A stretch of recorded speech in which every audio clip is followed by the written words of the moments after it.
하나님 감사합니다. 오늘 이곳 전주 성광교회에 주님께서 그동안 임재하셨던 주님께서 오늘 다시 이곳에 오셔서 저희를 사랑해 주시고 저희의 상처난 마음을 위로하여 주시기를 간구합니다. 주님께서 저희에게 얼마나 큰 은혜를 베푸셨는지를 이 시간 다 같은 한 마음으로 주님께 고백하는 이 시간이 되게 하여 주시옵시고 처음부터 끝까지 모든 시간을 통하여 하나님 홀로 영광 받으시는 거룩한 예배 시간 될 수 있도록 주님 도와주옵소서. 예수님 이름으로 기도드렸습니다. 네, 감사합니다. 군산 성광교회에 다니고 있는데, 섬기고 있는데, 오늘 전주 성광교회에 와서 제가 아침에 목사님한테 말씀드린 군산서 성광으로 파견 갔다고, 군산에서 전주로 이렇게 저희 담임 목사님 말씀해 주셨는데, 오늘 또 양태윤 목사님, 제가 2011년에 서울에서 기장교회 중에 예담교회라고 있습니다. 그 예담교회에 제가 섬기고 있다가 군산으로 국회의원 출마하려고 내려와가지고 어디 교회를 갈까 하는데 서울에 있는 그 담임 목사님이 저를 직접 손을 잡고 군산까지 내려오셔가지고 저를 양태현 목사님한테 인계인수를 시켰어요.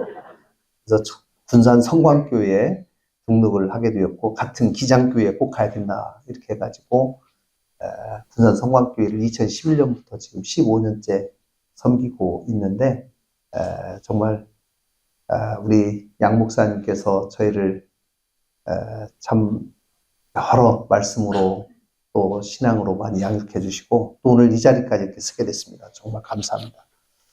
사실은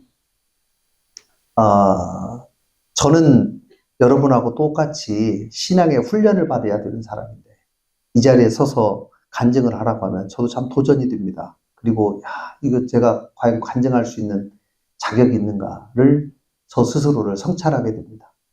그래서 제 용기를 내는 이유는 간증을 하면서 제가 저 자신을 다시 한번 돌아보는 시간도 되고 또 한편으로는 제가 입으로 뱉으면 저도 여러 사람들 앞에서 그렇게 살겠다고 저도 약속하는 거니까 공인으로서 저 자신을 다시 한번 구속시켜야 되겠다는 그런 마음도 있고 해서 이 자리에 섰습니다. 사실은 알고 보면 여러분하고 별 차이가 없어요. 그런데 오늘 이 자리에서 아까 데살로니가전서 5장 16절부터 18절까지 우리 목사님께서 오늘 말씀의 핵심은 이미 다 말씀을 해주셨습니다. 여러분들 그런데 제가 오늘 이 말씀을 특별히 여러분에게 다시 한번 꺼낸 이유는 제가 살아오면서 저희 경험이 이 말씀 속에 있기 때문에 제가 경험을 좀 말씀드리려고 합니다. 여러분들 사시다 보면 신앙의 모델이 아마 있을 거예요. 나는 신앙생활하면서 저 사람처럼 살고 싶다. 저 사람처럼 신앙생활을 하면 참 좋겠다. 라고 하는 그런 모델이 본받고 싶은 사람들이 다 있을 거라고 생각합니다. 저도 마찬가지로 저도 있습니다. 저는 저희 어머니가 제 신앙의 모델이셨는데요. 어머니가 늘 새벽기도 다니시고 또 밤늦게까지 일하시고 저희 집이 아들만 6이거든요. 제가 5번입니다. 그런데 어머니가 저희 아들 6, 또 할아버지 할머니 10명을 같이 살았는데 방 3칸 있었어요. 그래서 할아버지 할머니 1칸, 어머니 아버지 1칸, 아들 6명 1칸 이렇게 어렸을 때 생활하면서 어머니가 늘 저희 6명을 앉혀놓고 이런 말씀 하셨습니다. 학교는 빠지고 다른 일은 공부하라고 소리했는데 안 하겠다. 그런데 교회는 빠지지 말아라. 이런 말씀을 쭉 하셨는데 이게 어머니가 처녀 때부터 죽을 병에 걸렸다가 18살에 부흥집회에 가서 병이 낫고 하나님 영접하고 처녀 18살 때부터 새벽기도를 다니시면서 새벽기도의 그 힘을 느꼈다고 합니다. 그래서 이제 돌아가시기 전 5달 전까지 새벽기도를 안 빠지셨는데 어머니가 매일 그 말씀 하시니까 저도 어렸을 때부터 주일학교를 열심히 다니기 시작했습니다. 형들하고 같이 다니죠. 주일학교 다니는데 주일학교 5학년 때 1979년 8월 말에 교회에서 성경 암송대회가 있었어요.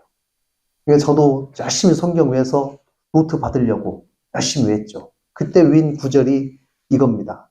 이것 말고 5개가 더 있었어요. 그 중에 대표적인 것이 이건데 이 성경 구절을 위로 가는 날은 제가 그날 논에 가는 날이었습니다.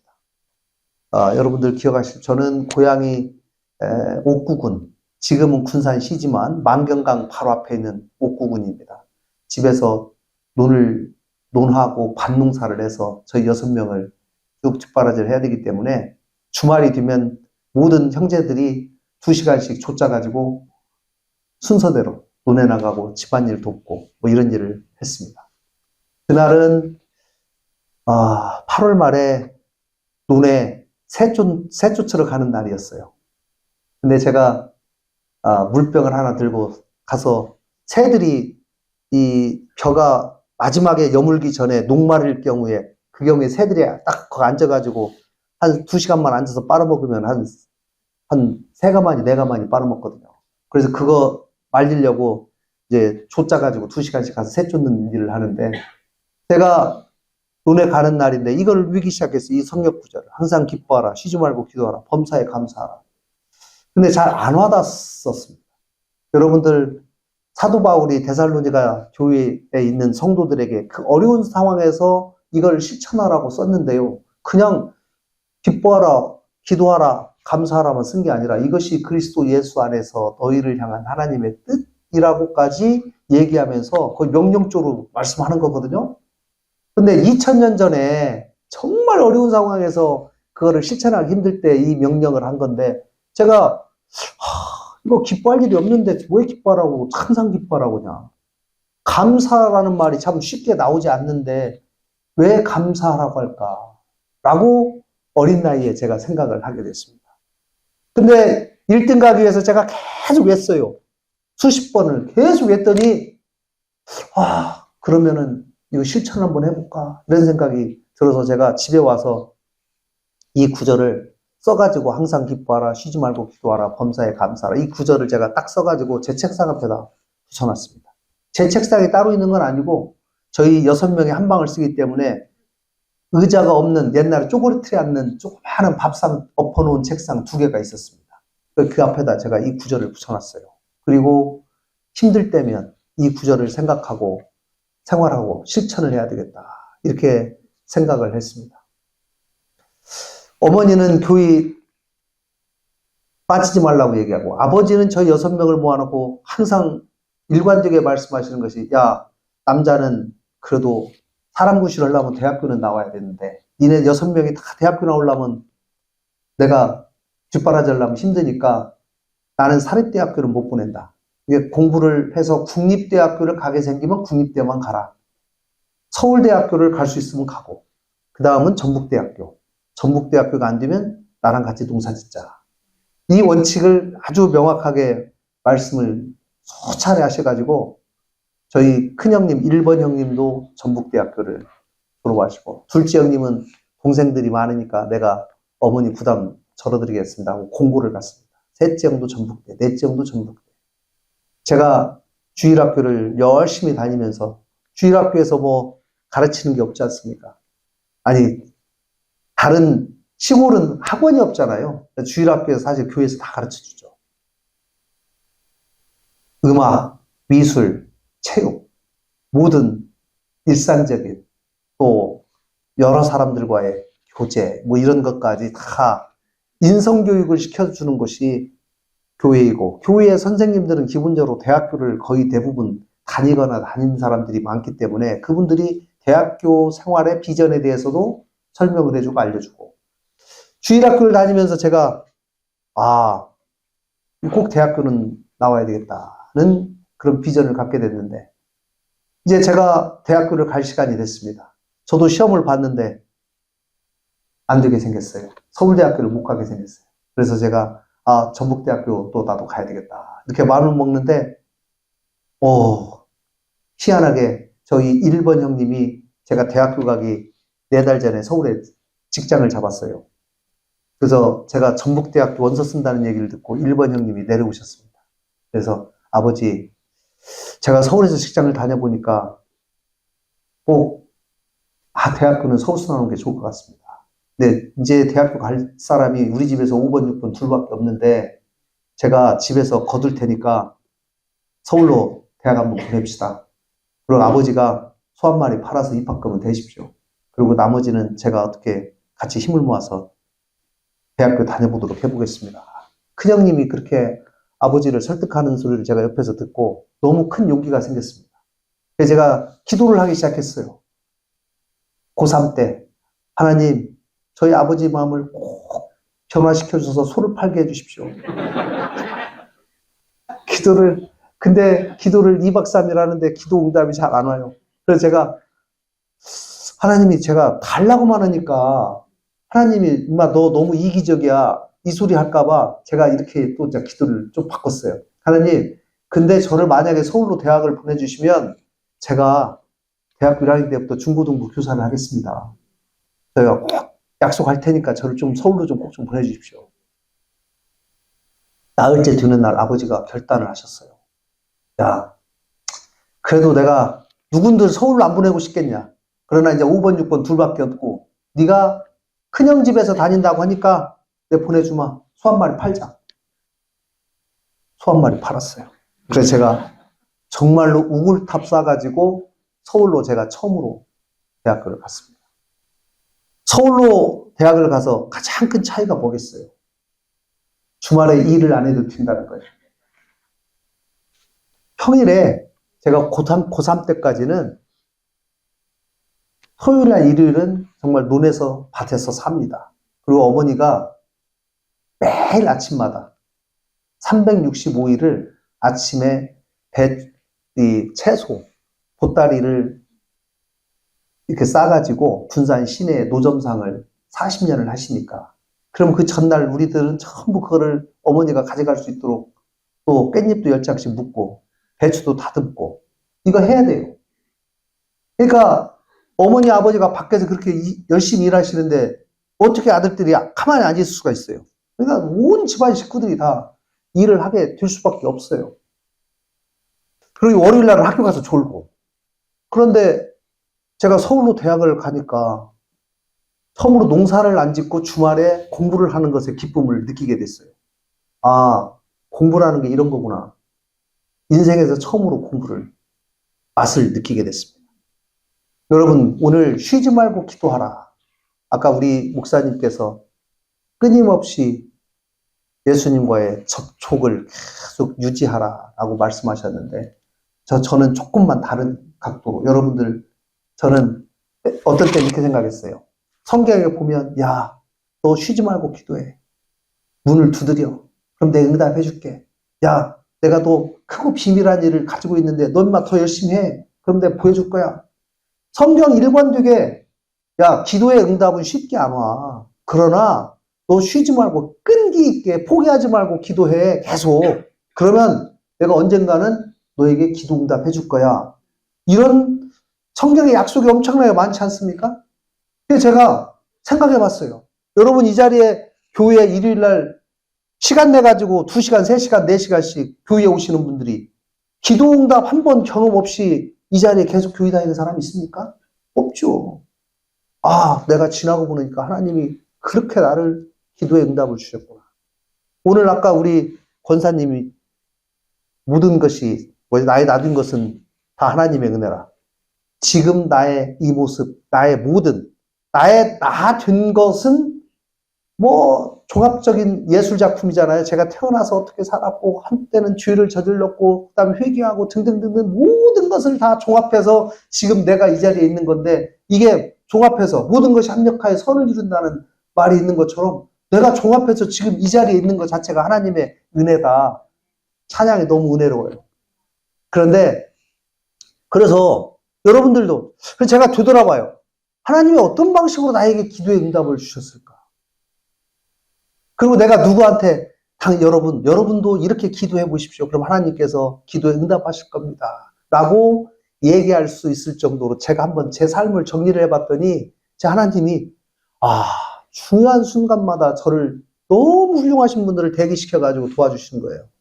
그래서 제가 제 마음속에 그래요. 하나님이 김관영에게 보내주신 천사다. 라고 제가 고백하는데 제 1번 천사는 제가 어머니 아버지라고 생각해요. 어머니 아버지가 저희 아들 6명에게 유산은 안 물려줬지만 너무 소중한 신앙의 유산을 물려주고 아주 성실하게 사는 모습을 너무 몸으로 보여주셨기 때문에 저희 아들들이 그래도 열심히 살아서 사위에 그래도 빚 안 지고 조금씩 공헌하면서 살 수 있도록 6명이 성장할 수 있었습니다. 또 두 번째 내 천사, 아까 저를 서울로 데려가신 큰형님, 형수님. 제가 큰형 집에 입주했죠. 방 2칸짜리 중에 하나를 차지했는데 신혼집에 가가지고 제가 6년을 있었어요. 지나고 나 보니까 제가 너무 몹쓸쓸했어요. 눈치도 없이. 거기서 6년을 살아갖고. 그래서 제가 5번이니까 6번이 제가 됐는데 6번을 또 저희 아버지가 제가 성균관대학교 경영학과를 가니까 아버지는 이제 서울대 전북대만 하시다가 성균관대학교를 알게 되셨어요. 그래서 제 동생도 야 니네 형 성균관대학교 가니까 잘 살더라 거기 가라. 그래가지고 제 동생도 성균관대학교 행정학과를 4년 밑에 터울인데 또 들어왔는데 동생도 큰형 집에 돌아가지고 동생도 6년. 그래서 10년을 방 2칸을 형제들이 차지하고 있으니까 형수가 얼마나 힘들었겠어요. 지나고 나보니까 조카한테 너무 미안한 거예요. 그런 천사를 형님과 형수님을 보내주셔가지고 제가 그렇고 또 세 번째는 이제 제가 또 서울에 가니까 이제 과외를 해야지 먹고 살잖아요. 학교를 다녀야 돼. 아버지한테 제가 소 한 마리 팔아주십시오라고 할 때 좀 큰 소리를 쳤거든요. 아버지 소 한 마리 팔아주시면 제가 10년 내에 10마리 사드리겠습니다. 그 다음에 한 번만 학비 대주시면 내가 학비 안 받겠습니다. 서울로 꼭 좀 보내주십시오. 저도 제 말에 책임지려고 대학 1학년 들어가서부터 이제 과외를 하고 아르바이트 하고 뭐 이렇게 했는데 다행히 어느 집에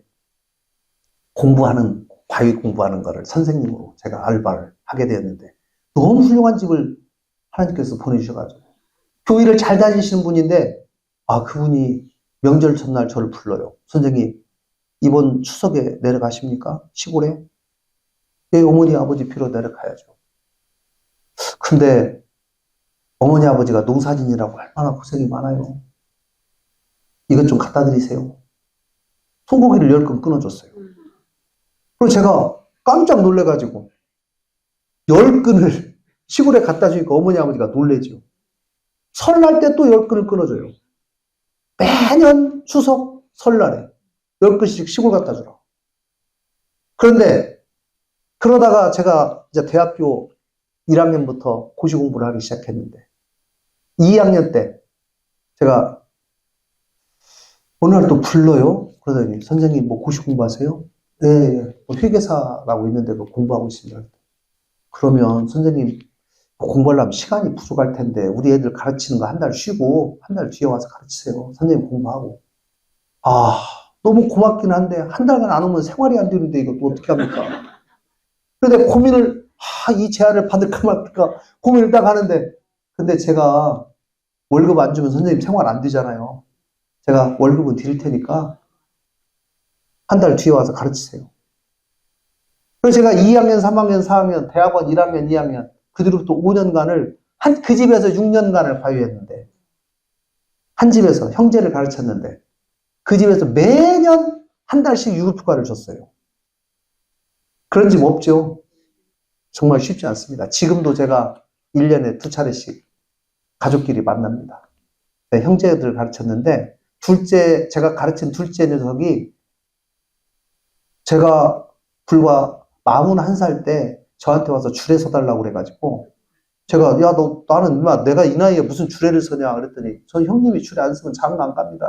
막 협박해가지고 제가 거의 최연소 나이에 주례를 섰어요. 그 친구를. 지금 잘 살고 있습니다. 근데 그렇게 너무 훌륭한 분을 보내주셨는데 제가 공인회계사 시험을 준비하기 위해서 학교 고시반을 들어갔습니다. 여기 청년들이 있으니까 제가 이 말씀을 좀 드리려고 해요. 고시반에 정원이 100명인데요. 매달 한 번씩 시험을 봐요. 모의고사를 봐가지고 하위 10%는 다른 사람으로 바꿔요. 100명은 정원이고 밖에 있는 사람이 여기 들으려고 대기하고 있는 사람이 한 300명 돼요. 계속 매달 시험을 긴장감을 주기 위해서 그렇게 바꿔가지고 매달 시험 보는데 제가 어떻게 운 좋게 1학년 때 거기를 들어갔습니다. 교수님이 바뀌어가지고 회계사 시험에 원래는 회계학이 가장 중요한데 회계학은 1학년은 회계학을 공부 안 했으니까 영어만 보고 시험 봐라. 뽑아라. 그래서 1학년을 시범 케이스로 2명을 뽑았어요. 그래서 1학년에 제가 어떻게 들어갔는데 가서 첫 번째 달에 회계학을 시험 봤습니다. 회계학을 시험 봤는데 100점 만점에 4점 맞았어요. 100점 만점에. 그래서 제가 너무 큰 충격을 받아서 야, 이거 촌놈이 정말 이거 올라가서 공부하는데 역시 회계사 시험 어렵구나 생각을 하는데 4점짜리 답안지 뒤에 교수님이 너무 미안했던지 거기다 이렇게 썼어요. 김관영 씨 너무 실망하지 마세요. 당신 답안지를 보니까 희망이 조금 보입니다. 더 열심히 하세요. 이렇게 써놨어요. 그래서 제가 그 말 한마디에 위로를 받고 정말 한 달간 또 열심히 했어요. 한 달 뒤에 모의고사를 또 봤어요. 이번에 27점 맞았어요. 고시는요, 모든 과목을 아무리 잘 봐도 한 과목이 40점 밑에를 맞으면 과락이라고 해서 탈락입니다. 일단은 모든 과목이 40점 넘어야 돼요. 기본으로. 27점. 과락이죠. 당연히. 근데 교수님 저를 불러요. 야, 너 지난달에 4점 맞았던데 어떻게 이번 달에 27점을 맞았냐? 너 성적이 엄청나게 큰 폭으로 향상됐다? 내가 너 성적 진보 장학금 줄게. 27점 맞은 사람에게 성적 진보 장학금 8만 원을 줬어요. 그래서 제가 그 효과가 얼마나 큰지 완전히 필 받았어요. 공부에. 그래서 매일 저녁에 도서관에서 내려오는데 이런 생각이 들어요. 오늘 공부한 것을 몰랐다면 어제 내가 너무 한심했었구나. 내일은 또 어떤 공부가 기다리고 있을까? 매일 이 생각이 들기 시작하니까 성적이 착착착 오르는 것이 제가 느껴져요. 급기야 제가 대학교 2학년 때 불과 딱 1년 공부하고 시험을 봤는데 공인회계사 시험을 최종 합격했어요.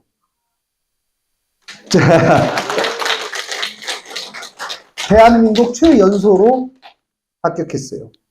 제가 학교를 7살, 생일이 11월인데 7살에 들어갔거든요. 굉장히 빨리 들어갔죠.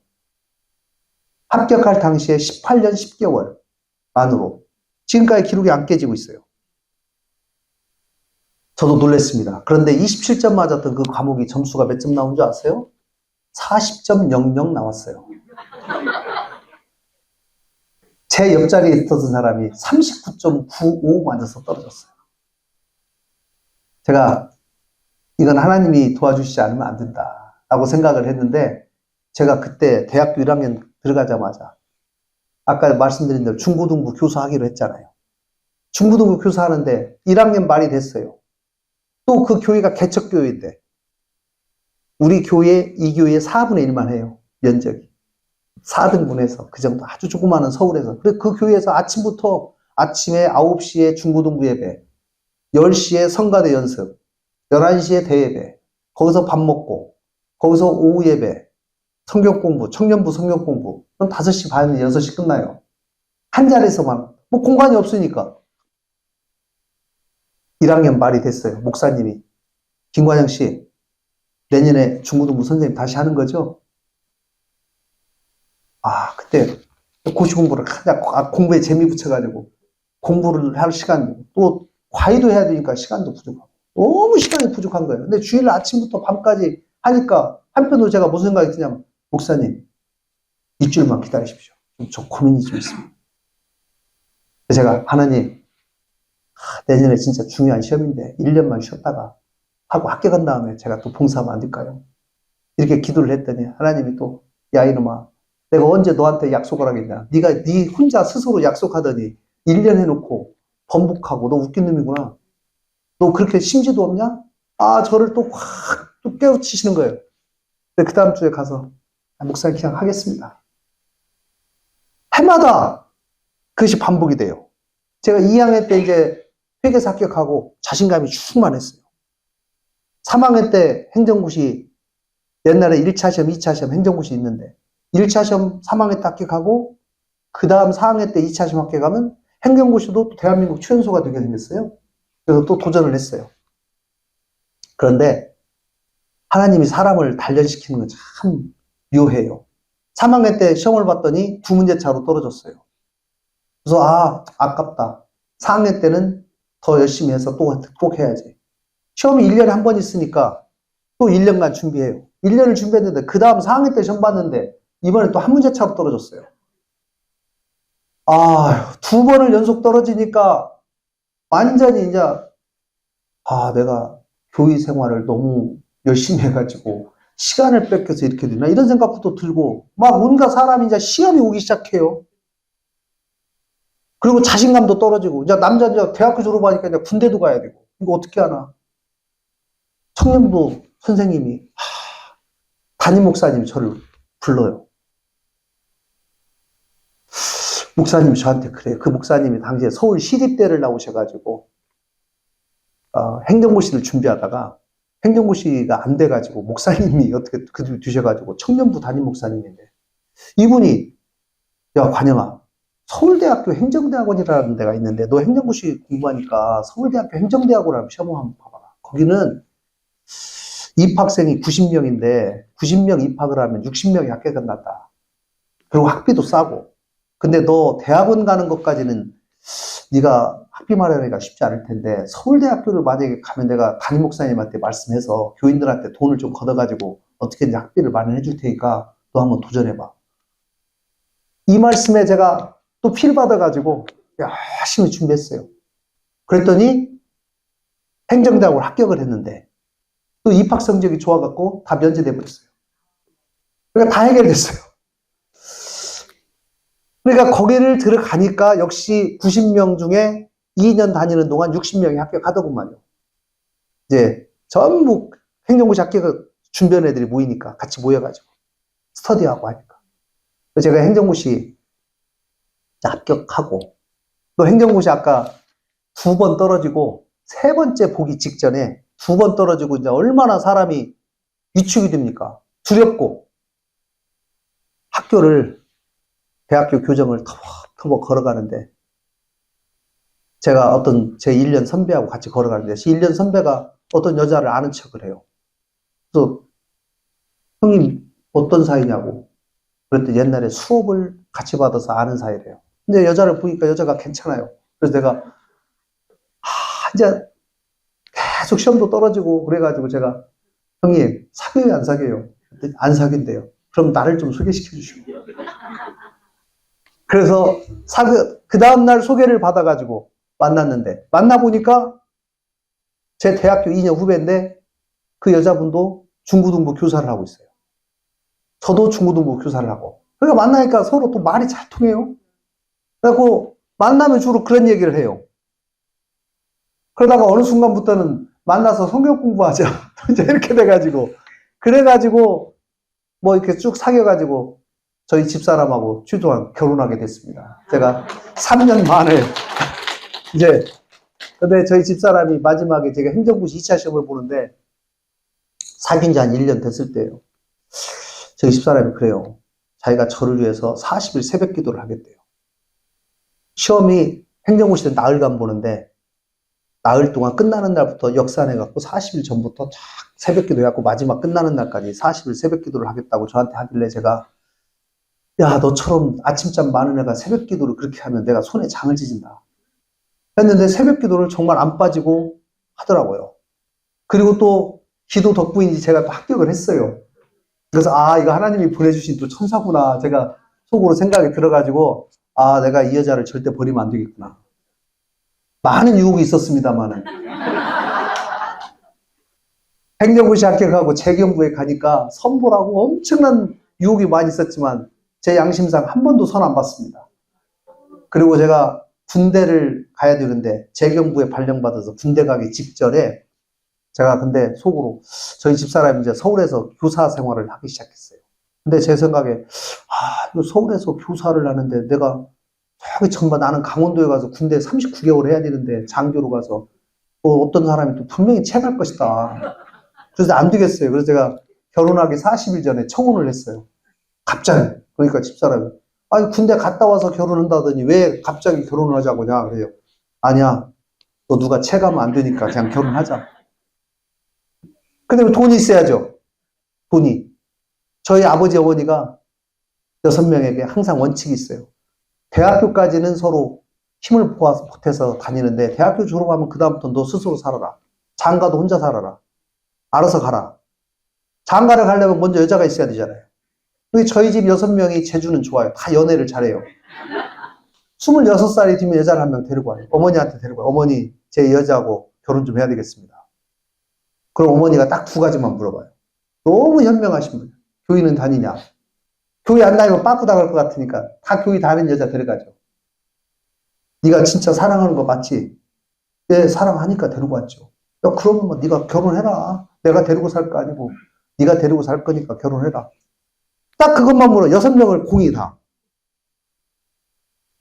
저도 마찬가지로 이제 어머니한테 가서 갑자기 결혼하겠다고 깜짝 놀라가지고 제가 집사람한테 내가 집은 얻을 테니까 당신이 살림 채워.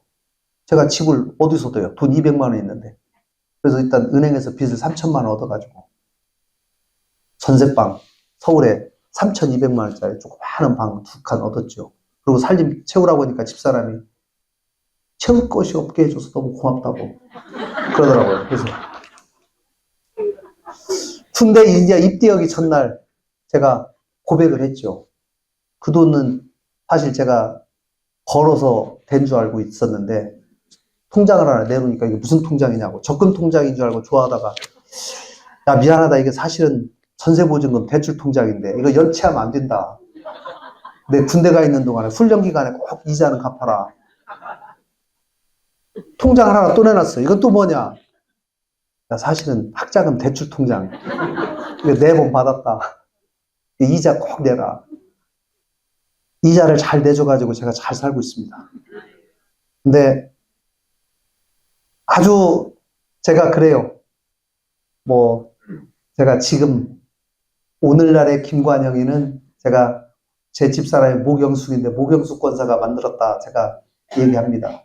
그 기도로 열심히 뒷바라지해서 제가 행정고시 합격했고 그 뒤로도 돈 200만 원 가지고 서로 결혼해가지고 아들 3명 낳고 잘 살고 있으니까 저희 집사람이 제가 너무 미안해요. 사실은 3명을 다 제왕절개 했어요. 네, 여자분들은 아시죠? 얼마나 힘든지. 그런데 뭐 이제 어느덧 장성해서 또 그렇게 하지 말라는 또 정치를 뛰어들어가지고 제가 집사람을 이 고생을 시키고 있으니까 제가 얼마나 미안합니까? 그런데 하나님께서 너무 귀중한 때 그래서 제가 이제 군대를 갔습니다. 주말에 교회에 다시 왔어요. 그 교회 목사님이 저를 주례도 했지요. 목사님이 설교를 했는데 야베스의 기도를 가지고 설교를 했어요. 여러분 역대상 4장 10절에 나오죠.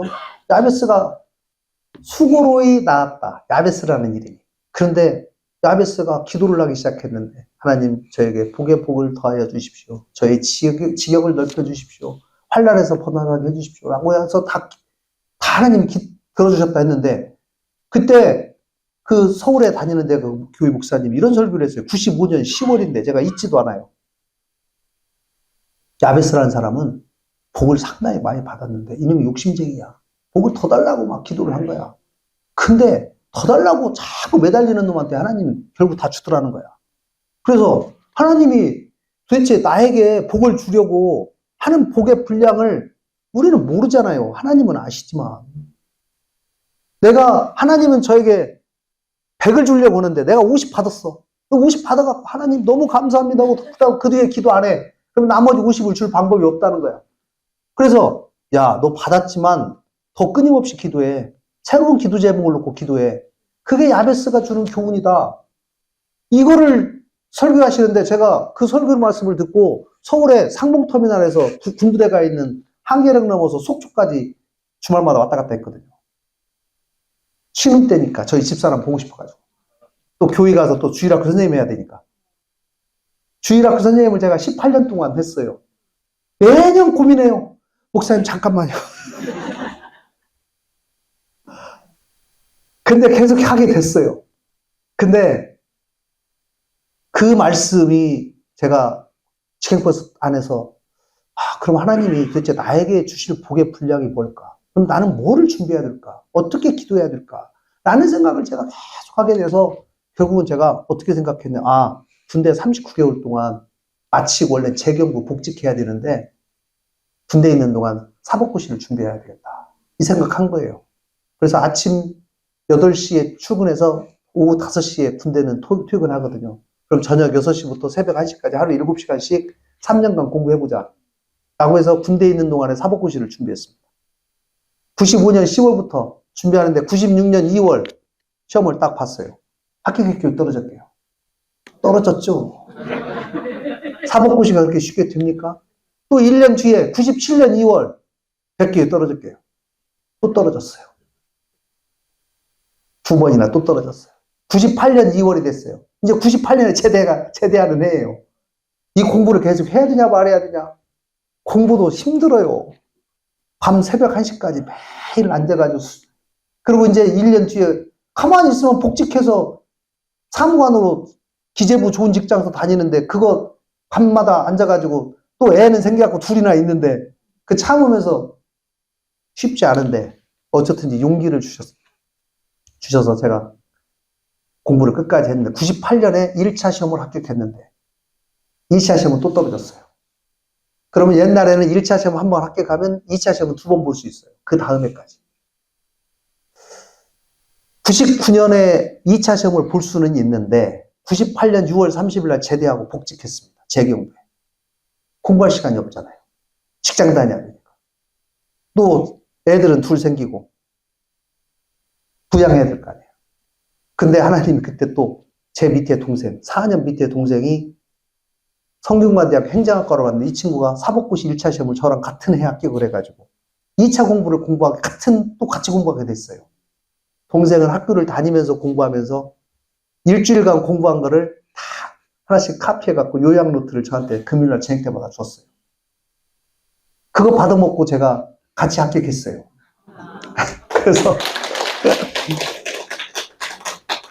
하나님이 아니 이 친구는 행정학과인데 제가 행정고시 공부를 하겠더니 행정고시는 공부 안 하고 사법고시를 준비해가지고 저하고 같은 해 합격해갖고 연수원 2년을 같이 다녔습니다. 사법연수원 동기가 됐어요. 그러고 나서 제가 이제 김앤장 법률사무소에 저는 취직을 하고 그래서 10년 이렇게 일을 하게 됐습니다. 김앤장 법률사무소에서 있었던 얘기 제가 한 말씀만 드리려고 해요. 왜냐하면 신앙의 유산에 대해서 제가 좀 설명드리려고 해요. 거기 있을 때요. 초상 치르고 이틀 만에 쌈 나가지고 저한테 찾아와갖고 변호사님 수임료는 걱정하지 말고 이것 좀 이겨주세요. 갖고 왔는데 재산 분쟁이 1조예요. 형제간끼리 쌈이 났는데 제가 그래서 이게 참 재산이 이게 축복이 아니라 재앙이구나 이 생각을 했는데 형제간끼리 완전히 그냥 등 돌리고 막 죽자 사자 저놈 죽여야 내가 산다고 이러고 이런 경우를 제가 몇 번 겪다 보니까 이게 제가 돈은 없지만 제 자신이 우리 형제간이 너무 행복한 거예요. 그래서 제가 그 과정을 쭉 겪으면서 신앙의 유산이 너무 중요하구나. 돈을 자식한테 물려주는 것보다 더 중요한 거는 스피릿과 신앙이다 라는 생각을 제가 깊게 하게 됐는데 제가 그거 하다가 이제 얼마 전에 저희 아버지 어머니 금혼식 결혼 50주년을 준비하게 됐습니다. 그래서 아들 6명이 모여갖고 어떤 의미 있는 행사를 할까 하다가 큰형님이 1번 형님이 목사님이 되셨어요. 장로님을 42살에 되셔가지고 한 10년 하시다가 52에 군인교회에 담임 목사가 없는 군인교회를 무보수로 가서 섬기면서 군인들을 세례를 줘야 되겠다. 그래서 지금 가신 지가 지금 14년이 됐습니다. 근데 큰형님이 저를 우리 아들 6명이서 금혼식 날 편지를 쓰자. 부모님한테 못한 얘기를 하자. 편지를 써서 저한테 다 이메일로 받아갖고 그거를 가지고 6장을 가지고 하라는 거예요. 근데 그것이 알려지니까 며느리들도 자기들도 쓰겠대요. 그래서 써라. 그때 며느리 6명이 또 보내왔어요. 그때 손자, 손녀가 14명인데 거기도 써라. 다 써서 다 보내왔어요. 그러니까 26명이 편지를 쓰니까 편지가 상당히 많아요. 그래서 저 혼자 24명과 편지를 다 읽어봤어요. 저 혼자 이메일로 다 보내왔으니까. 그래가지고 특히 며느리 6명이 뭐라고 썼는가 제가 궁금해가지고 쭉 썼더니 며느리 6명이 이렇게 썼어요. 똑같이 이 얘기가 들어가 있어요. 어머니 아버지 저에게 신앙이 좋은 우리 집에 시집 오게 해주시고 좋은 남편 만나서 이렇게 잘 살게 해줘서 너무 고맙습니다. 이렇게 며느리도 썼어요. 그래서 제가 야, 우리 어머니 아버지는 아들들한테 며느리들한테 돈 한 푼도 준 적이 없는데 어떻게 이렇게 고맙다 소리를 들으면서 이러냐. 제가 너무 존경스러웠어요. 어머니 아버지가. 그럼 비결이 뭘까? 제가 그때 결국은 스피릿과 정신과 신앙의 유산이라는 생각이 제가 들었어요. 제가 26명 거를 이렇게 문집으로 만들었어요. 문집으로 만들어가지고 이렇게 어머니 아버지 날 뒤에 어머니 아버지 사진 넣고 깜짝 쇼로 이걸 그날 증정식을 했어요. 그래가지고 아들 6명 중에 1명이 편지 있고 며느리 6명 중에 1명이 편지 있고 손자 손녀 14명 중에 1명이 편지 있고 이렇게 갖고 편지를 읽었는데 그날 울음바다가 됐습니다. 근데 제가 이 일을 겪으면서 정말 돈을 물려주지 않아도 정말 부모님을 존경하는 법이 뭔지에 대해서 제가 깊게 고민하게 됐죠. 어머니가 돌아가시기 6개월 전에 저희 6명을 아들들을 불러 모았어요. 야, 내가 아무래도 오래 못 살 것 같다. 내가 있는 재산을 배분을 해야겠다. 아버지가 2년 먼저 돌아가셔가지고 아버지 앞으로 있어서 논을 그대로 어머니 앞으로 해놨거든요. 어머니가 논이 4필지가 있어요. 한 필지에 한 1억씩 정도 가요. 그러니까 어머니가 그래요. 야, 내가 시집 올 때 논 3필지 있었는데 니네 6명 다 키우고 장가 보내고 한 필지가 더 늘어나서 4필지가 됐는데 이건 하나님이 나한테 건강 주어서 다 준 거니까 내가 한 필지는 하나님한테 바쳐야겠다. 그렇게 하세요, 어머니. 누가 아들들이 그동안 한 푼도 안 받았기 때문에 다 뭐 받을 생각을 안 하죠. 그런데 이제 나머지 3필지를 우리 아들들한테 주겠다는 거예요. 한 필지는 큰아들이 5번, 6번 건사하느라고 힘들었으니까 한 필지 가져라. 그리고 나머지 2필지는 다 팔아가지고 5명이서 공평하게 나눠 가져라. 저도 법주인이지만 너무 공평하게 분배를 잘 하시는 거예요. 그런데 나오자마자 제 형님이 불러요. 야, 니네들 다 와봐. 니네들이 나보다 다 형편이 낫잖아. 근데 내가 이거 한 필지 내놓을 테니까 니네들도 다 내놓아라. 왜요? 야, 내가 이거 한 필지 받아서 어디다 얼마나 큰 부자가 되겠냐. 니네들 것까지 다 내놓으면 그 3필지 되니까 3필지 이거 팔아가지고 3억 만들어서 어머니 아버지 이름 딴 장학재단을 만들자. 그래가지고 돌아가신 다음에 다 팔아서 3억으로 장학재단을 만들었어요. 그래서 그러나 저희가 어머니 아버지의 스피릿, 정신을 이어받자. 재산을 받는 것은 무슨 의미가 있냐. 그래서 있는 재산을 다 그대로 그렇게 처분했어요. 4필지를. 그래서 한 필지는 교회에다 바치고 나머지 3필지는 팔아서 장학재단 만들고. 그래서 지금 장학재단 사업을 많이는 못하고 또 거기서 1년에 3억을 저축하니까 1년에 예금이 한 800만 원밖에 안 나와요. 근데 800만 원 가지고 근데 또 사무실 임대료가 600만 원 나와요. 그러니까 그거 내고 200만 원 나오니까 장학사가 할 수가 없어가지고 큰형님이 또 야, 한 집당 300만 원씩 내라 매년. 한 집당 6집이 되니까 그것도 1800만 원이 돼요. 그러니까 200만 원 보태가지고 2000만 원씩 장학사업 하고 있는데 그거 할 때마다 어머니 아버지 이름 기리고 그래도 같이 감사한 마음으로 이렇게 하고 있습니다. 제가 드리고 싶은 말씀, 여러분들 여기 어르신들 계신데 야, 저 집은 아들내미가 와서 나도 이쁜 것도 밥도 사주고 멋진 옆집은 옷도 사주는데 왜 우리 아들놈은 안 오냐 이렇게 원망하지 마시고 꼭 그냥 스스로 사서 드세요. 그리고 있는 돈을 다 쓰셔야 돼요. 절대 자식한테 물려주려고 하지 말고 전부 쓰고 가세요. 현금이 없다. 걱정하지 마세요. 요새 은행에 가면 집을 담보로 다 해줍니다. 죽을 때까지 200만 원, 300만 원씩 쓰고 다 처분할 수 있도록 다 해줘요. 네. 그리고 어려운 사람들 도와주고 이렇게 하시면서 재밌게 사시고 자식들한테는 신앙의 유산을 물려주고 기도하고 이렇게 했으면 좋겠습니다. 여러분들 오늘 사도 바울이 얘기했던 구절, 야베스가 얘기했던 우리가 쉬지 말고 기도하라는 말이요. 기도에 응답이 없을 때 될 때까지 기도하라는 것도 되지만 응답을 받은 사람도 더 큰 복을 위해서 새로운 기도 제목을 놓고 또 기도하라. 이것이 쉬지 말고 기도하라고 다 연결이 되는 것 같아요. 그래서 여러분들 야베스처럼 복 받은 사람도 더 큰 복 받아서 제가 받은 복 하나님 영광 위해서 쓰겠습니다. 다른 사람 위해서 쓰겠습니다. 이렇게 복의 통로가 되는 우리 귀한 전주 성광교회 성도님들 되시기를 기도합니다. 기도하고 마치겠습니다. 하나님 감사합니다. 주님 저희를 일찍부터 택하여 주시고 주님께서 주시고자 하는 은혜를 베풀어 주시니 감사합니다. 오늘 나의 나된 것은 다 주님의 은혜입니다. 고백하면서 쉬지 말고 기도하고 범사에 감사하고 항상 기뻐할 수 있는 우리 성도님들 될 수 있도록 주님 우리의 행동과 입을 주장하여 주시옵소서. 예수님의 이름으로 기도드렸습니다.